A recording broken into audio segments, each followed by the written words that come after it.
사랑하는 기도 동역자 여러분들, 이렇게 주의 말씀 앞에서 우리가 함께 만날 수 있고 또 말씀을 같이 나눌 수 있는 이 복된 시간, 우리 주님께서 주신 것 감사하면서 이 시간 성령이 함께하기를 축복합니다. 아멘. 말씀은 생명입니다. 아멘. 아멘. 말씀은 생명입니다. 그래서 이 말씀은 우리들 심령 속에서 생명으로 자라나야 됩니다. 그냥 공허한 한 말의 울림이 아니라 하나님께서 종을 통하여 이 시간 기도하는 동역자들에게 주시는 말씀인 것을 믿고 이 말씀을 의지하고 말씀에 굳건히 서기를 다시 한번 주의 이름으로 축복합니다. 아멘. 오늘은 사도 바울의 그 열심에 대해서 말씀을 나누려고 합니다. 여러분, 사도 바울은 언제부터 성령의 사람이 되었을까요? 사도 바울은 날 때부터 성령의 사람이었을까요? 아니면 다메섹 도상에서 예수를 만난 직후부터 그는 그냥 성령에 충만한 그런 사도로서 되었을까요? 그렇지 않고 성경은요, 사도 바울도 좌절이 있고 역경이 있었다는 것, 절망감에 빠져 평범한 사람처럼 그냥 시르에 빠져서 주의 일을 감당하지 못할 때도 있었다는 것을 우리는 알아야 합니다. 성령께서 도우시지 않았다면, 성령이 바울에게 함께 하시지 않았다면 다시 일어설 수 없는 그런 바울의 역경도 많이 있지요. 여러분, 사도 바울은 이제 바울의 오늘 요 본문은 이제 2차 선교여행, 세계 선교여행을 이제 가면서 이 사도 바울이 경험했던 그런 좌절 중에 한 대목의 그런 장면입니다. 이 18장 짧게 우리가 구절을 읽었는데 그 전까지의 내용을 좀 설명을 하면, 사도 바울은 1차 세계 선교 여행을 성공적으로 치루었죠. 그래서 가는 곳마다 교회를 세웠고 많은 믿는 자들을 일으켰고, 그래서 교회와 믿는 자들을 통해 성령의 역사를 많이 일으키고 예루살렘으로 돌아왔습니다. 보고도 다 마쳤죠. 2차 선교를 다시 떠나려고 할 때에 바울 팀에게 문제가 생겼습니다. 어떤 문제냐면 바나바와의 마찰이었죠. 그 바나바는 사도 바울의 스승 같은 분입니다. 그러니까 담임 목사 같은 분. 그리고 사도 바울이 아마도 그 당시에 존경하고 우러러보던 그런 대선배였죠. 그런데 바나바와 2차 선교 여행에 동행할까 말까를 하는 마가 때문에 싸움을 하고 말았습니다. 바울은 마가를 동행시키지 않기를 원했고요. 바나바는 이 마가를 동행하게 하기를 원했지요. 뭐 어떤 이 연유에 됐건 간에 결국에 바울은 마가를 택하지 않았고 바나바는 마가를 택하여 그는 이제 그 소아시아 선교로 떠나고, 바울도 소아시아 선교 계획을 이제 2차 선교 여행 계획을 다 소아시아 지역으로 이제 하려고 했던 거 아니에요? 그다음 지금의 이제 터키 땅들이죠. 그런데 바나바와 결별하니까 바울이 홀로 이제 남은 거예요. 그땐 동역자도 없고 신라도 나중에 이제 참여하게 되니까 사도 바울에게는 그 자체가 이게 정말 절망이죠.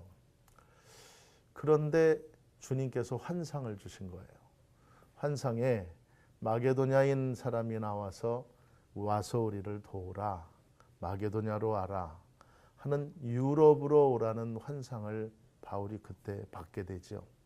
그래서 2차 선교 여행은 소아시아 길을 택하지 않고 밑으로 바닷길로 돌아서 이제 유럽 쪽, 마게도냐 쪽 유럽으로 사도 바울은 그 선교의 방향을 틀게 됩니다.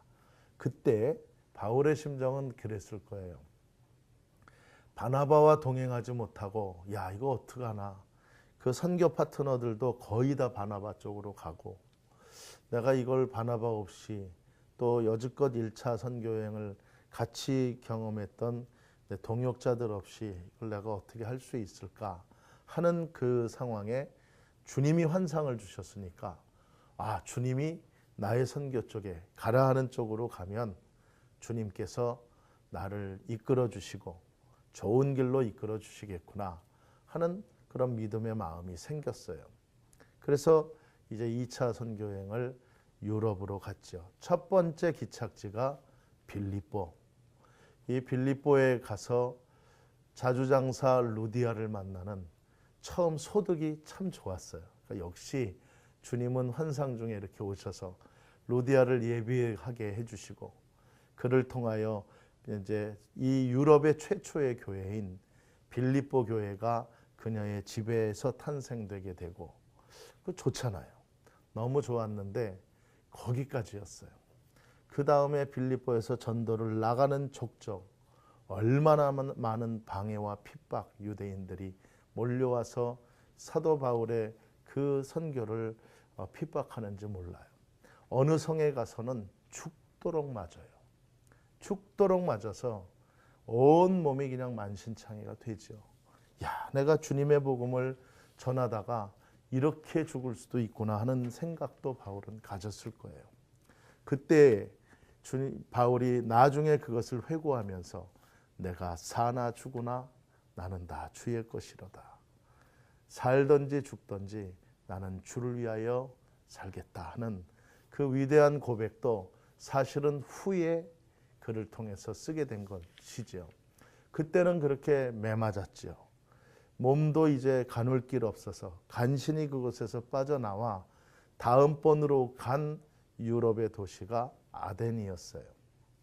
아덴에 갔는데 몸도 성치 않아서 아덴에 갔는데 아덴이란 도시는 당대 세계 최고의 석학들이 모여 있는 도시.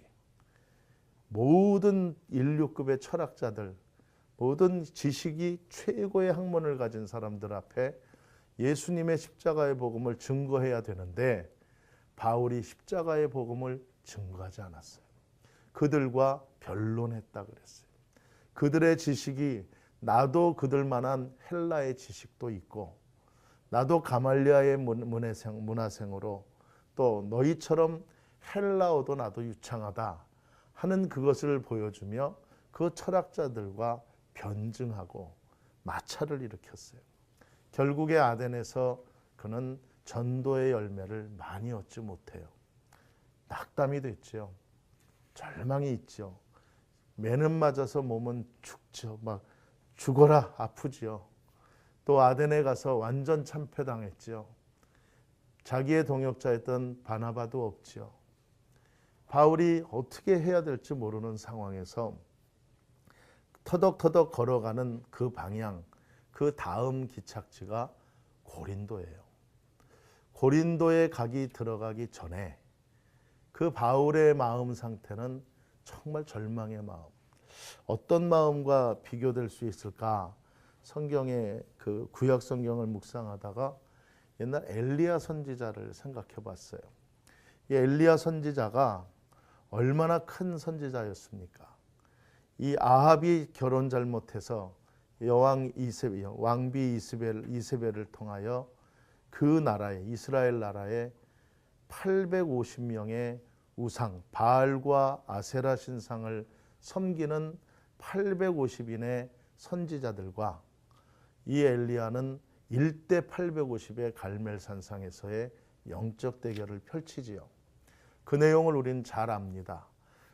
엘리야가 믿고 섬기는 하나님과 850인이 자기들이 믿는다고 하는 바알 아세라 신과 1대 장작더미 제물 앞에서의 불을 보내고 물을 보내는 그런 그 대결 속에 하나님이 승리하시죠. 이스라엘 백성들에게 우리가 믿어야 할 참 하나님이 이 하나님이신 것을 엘리야가 보여줘요. 얼마나 그 엄청난 사역을 한 겁니까? 그렇게 사역을 했으면 그의 앞으로의 미래는 끄떡 없어야 되는데 이세벨 왕비가 군사 3천을 보내서 이 엘리야를 죽이러 군사들이 온다라는 소식을 들고 엘리야가 벌벌벌 떨어요. 그리고 도망가요. 3일 밤낮을 도망갔다 그랬어요. 도망가서 한 로뎀나무에 숨어있던 엘리야에게 하나님께서 음성을 주시죠. 너는 다시 회복하고 일어나야 하는데 일어나야 할 이유가 있다. 무엇이냐? 더 큰 사역을 위해서 일어나라 하는 게 아니라 너가 마지막으로 해야 할 일이 있다. 저는 왜 엘리야에게 하나님이 더 일어나서 회복해서 더 큰 일을 해라 그렇게 안 하셨을까? 엘리야의 어떤 모습이 하나님에게는 그렇게 정하게 했을까? 하나님 뭘 정하시냐면요. 너는 이제 회복해서 지금 이제 나가서 사람 한 날 내가 너에게 붙여줄 거다. 그 사람이 바로 엘리사다. 너의 선지자의 후대, 너의 후임으로 엘리사를 세우는 일을 너는 해라. 그래서 엘리야가 가서 하나님이 가라 하신 곳 가서 엘리사를 만나서 엘리사에게 안수하고 자기의 후임권을 주고 엘리사 앞에서 호련히 하늘로 들려 올라간, 회오리바람 속으로 들려 올라간, 그것으로 엘리야는 끝이에요. 이 엘리야가 그토록 하나님의 큰 일을 했으면서도 절망에 빠지고 두려움에 빠질 수 있는 그런 한 인간의 모습, 그게 사실 우리들 속에도 있지요. 그래서 우리들 속에도 있고 바울도 있고요. 저는 그 선교지를 가서 그런 이제 이 기쁨, 예배의 기쁨을 이제 많이 경험을 합니다. 여러분들은 어떤 선교를 하십니까? 가서 어떤 경험들이 있으십니까? 저는 뭐 여러 경험 중에 제가 선교지에서 가서 이제 가장 이제 기억에 나는 선교 중에 하나는 직접 영혼들에게 그리스도의 복음을 증거한 선교예요. 한 명 한 명 찾아서 집을 찾아갈 때도 있고 가정을 들어갈 때도 있고 공원이나 거리에서나 하나님이 만나게 해주시는 영혼들에게 그들의 언어로 복음을 전해주고, 물론 서투른 그들의 언어지만 배운 대로 복음을 전해주면서 때론 핍박도 받고 어느 땐 밀침도 당하고 정말 그런 경험을 할 때에 낙담과 좌절이 돼요. 어느 날은 가는 곳마다 막 집이 환영을 해요.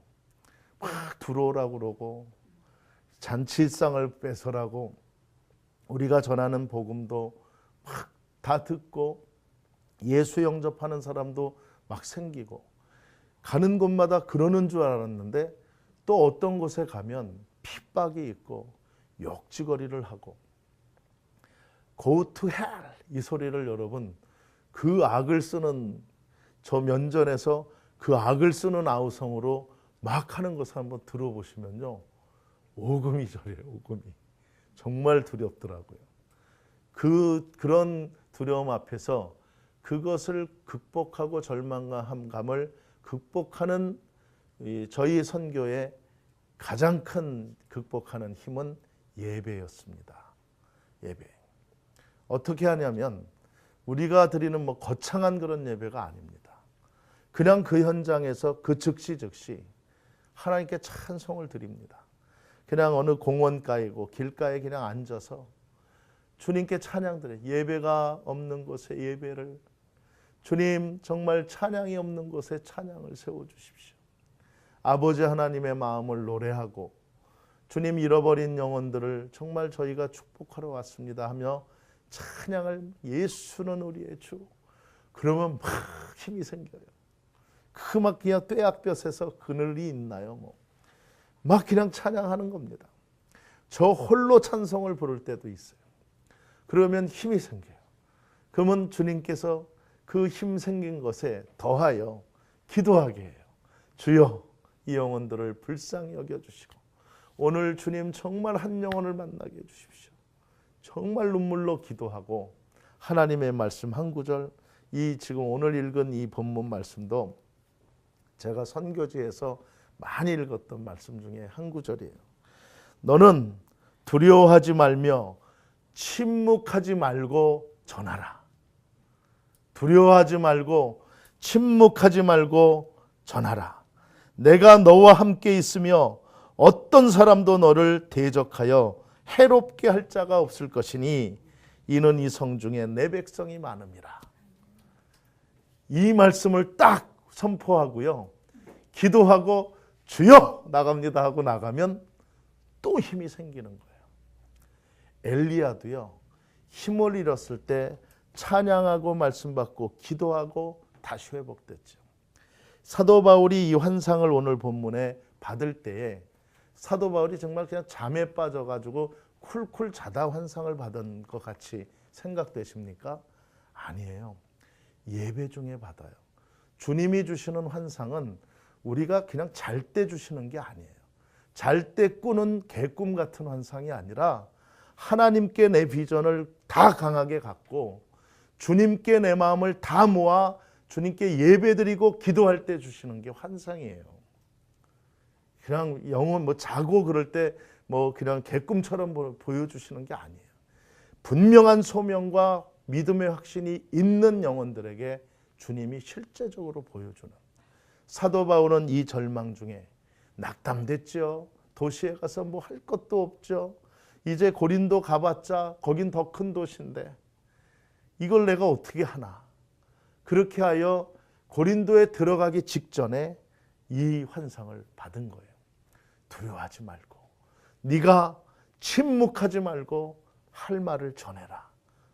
예수 그리스도의 복음, 그걸 받고는 바울이 들어가서 고린도 성에서 복음을 증거했어요. 복음을 듣는 영혼들마다 오는 거예요. 복음을 듣는 영혼들마다 모이기 시작해요. 거기서 만난 동역자가 브리스길라 아굴라예요.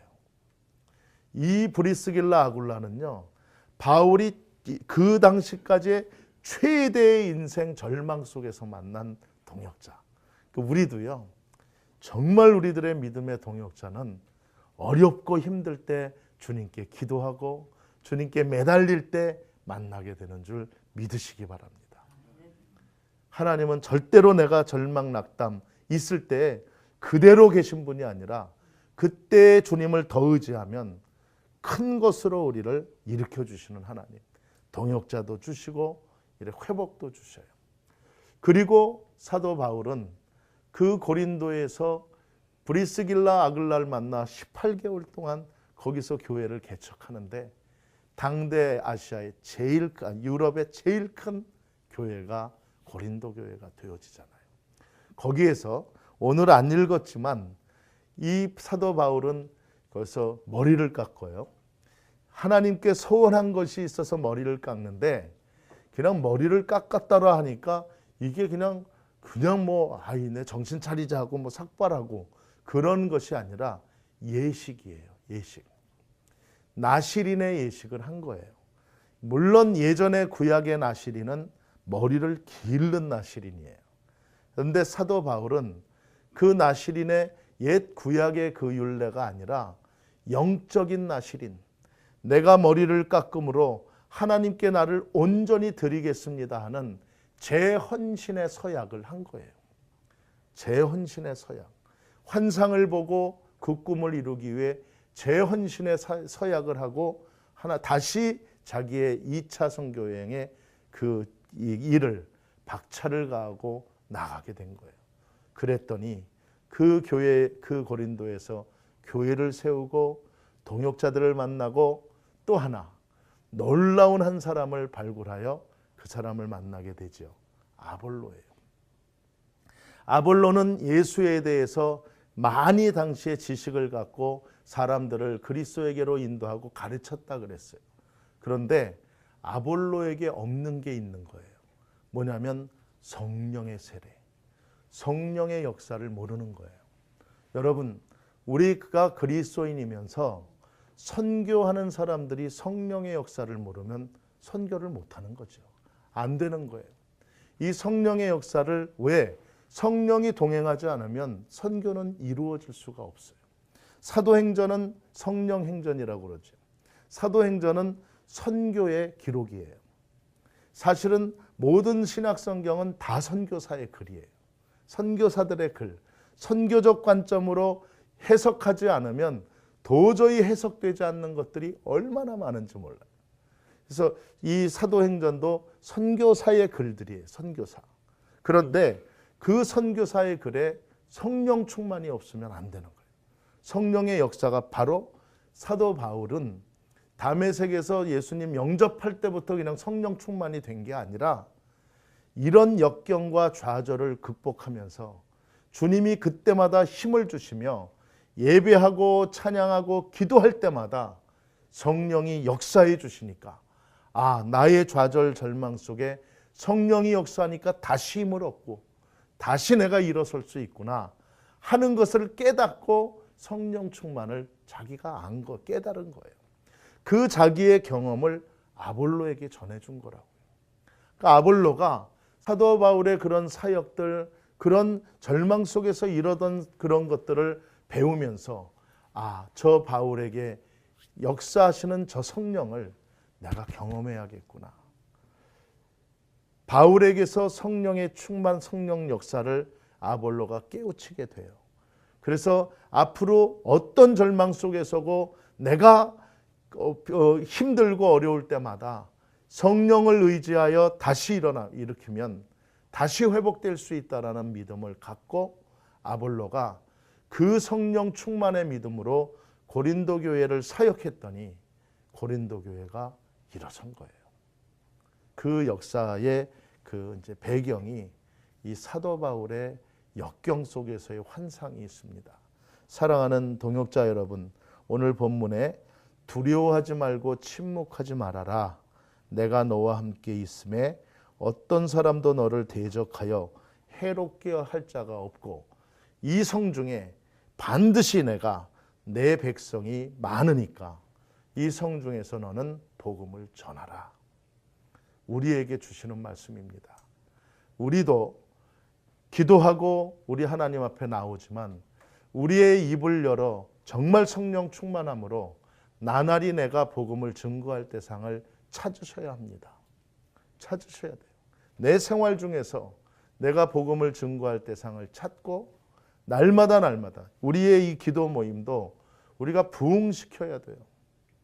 이 기도 모임도 내가 이 기도 모임이 있다는 것을 내 주변의 동역자들, 기도 동역자들을 알리셔서 한 명이라도 더 같이 참여시키고 같이 나오게 하여 이 기도회, 이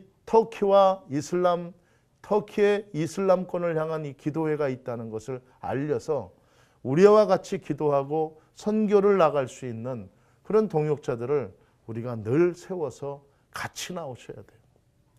그것 없으면 우린 생명력이 없어지는 겁니다. 여러분 기쁘다고 그랬잖아요. 기쁨이 뭡니까? 기쁨이 전도예요. 우리의 기쁜 모습을 사람들이 보면 기쁨이 권세란 말이에요. 권세. 이 기뻐하는 권세만 있으면 내 모습만 봐도 따라와요. 사람들이. 기뻐하는 권세만 있으면. 기쁨이 없으니까 안 따라와요. 내가 기쁨이 있는 것처럼 보여도 기쁨의 권세를 못 얻으니까 사람들에게 무시당해요. 조롱당해요. 이제 더 오늘 성령을 의지하여 뜨겁게 기도하시고 기쁨의 권세를 누리시는 여러분 되시기를 축복합니다. 그래서 그 기쁨의 권세로 우리 기도 모임 오자, 예수 믿고 선교하자, 그 말이 선포되면요, 그게 권세가 돼요. 이 말을 듣지 않고는 견딜 수 없는 그런 사람들로 되어지는 거예요. 그게 권세입니다. 믿음의 사람, 주의 종들, 특히 선교를 감당하는 우리가 이 믿음의 권세, 이 정말 불신의 영혼들 뿐만 아니라 나약하기 이를 데 없는 정말 생명력 잃은 그 사람들에게 우리의 믿음과 우리의 선교의 권세를 우리가 가져야 돼요. 그래서 그렇게 할 때 우리의 그 선한 영향력을 얻고 그들도 참여할 수 있는 그렇게 되기를 위하여 정말 우리가 사명을 갖고 기도에 힘써 보시기를 축복합니다. 하나님이 기뻐하십니다. 선교보다 더 기뻐하시는 일이 어디 있습니까? 하나님이 기뻐하는 이 일을 우리가 더 기쁨을 갖고 한번 우리가 생명력 있게 이 기도회와 우리의 전도사역 선교를 감당하는 우리 모두가 되기를 축복합니다. 기도합니다. 할렐루야. 하나님 아버지 은혜를 감사드립니다. 우리 터키 연합중보기도 이 귀한 시간을 기억하고 오늘도 모여 말씀 받고 기도합니다. 아버지 하나님, 저희가 이 말씀 받은 대로 주님께서 저에게 분부하신 대로 두려워하지 말고 침묵하지 말고 말하는 이들이 되게 하여 주시옵소서. 아버지 하나님, 저희들이 기도하러 왔지만 이 기도가 생명력 있는 기도가 되기 위해선 저희들 삶이 실천적인 삶이 되어야 합니다. 말씀에 의거하여 순종하는 삶으로 살아갈 수 있길 원합니다. 아버지 하나님, 이 한 영혼 얼마나 귀한 주님의 종들입니까? 우리들에게 생명력을 더하여 주시고 믿음의 권세, 말씀의 권세, 전도의 권세를 허락해 주셔 내가 선한 영향력으로 주변의 사람들, 특히 잠자는 영혼들, 그리스도인이라 하면서 살았으나 죽어있는 영혼들, 그들을 일깨울 수 있는 그런 하나님의 신실한 종들, 정말 참된 종들 될 수 있도록 인도해 주시옵소서. 우리가 부흥하길 원합니다. 우리의 심령이 기쁨으로 부흥해서 기쁨의 권세가 회복되어 아버지 누구나 나의 기쁨을 보고 나처럼 되고자 싶은 그런 마음들 그렇게 들어줄 수 있도록 우리의 기쁨을 회복시켜 주시고 아버지 이 기도회를 부흥시켜 주시고 정말 새로운 기도회 일꾼들이 같이 참여하여 이 기도회도 나날이 확장하고 더욱더 우리 주님 앞에 성장할 수 있는 복된 기도회 될 수 있도록 인도해 주시옵소서. 감사드립니다. 예수님 이름으로 기도합니다. 아멘.